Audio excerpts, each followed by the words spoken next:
In this video, we'll demonstrate how to turn off video autoplay on X. But before we dive in, I'd like to invite you to hit that like button if you're excited to learn how to control video autoplay on X, and share your thoughts in the comments below. Your feedback helps us create better content for you. Let's get straight into the steps. Open the X app and tap on your profile icon located in the top left corner. Swipe down and select Settings and Privacy. Scroll further down and find Accessibility, Display, and Languages. Tap on Data Usage at the bottom. In the Video Autoplay section, tap on Select when videos should play automatically. Choose your preference, on Wi-Fi only, on cell or Wi-Fi, or never. Once you select Never, videos won't autoplay anymore.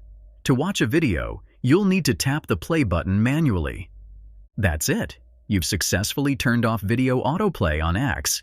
If you found this tutorial helpful, please take a moment to like, comment, and subscribe to Media Magnet Guide for more informative content. For additional tutorials and valuable guides, visit our website at MediaMagnetGuide.com.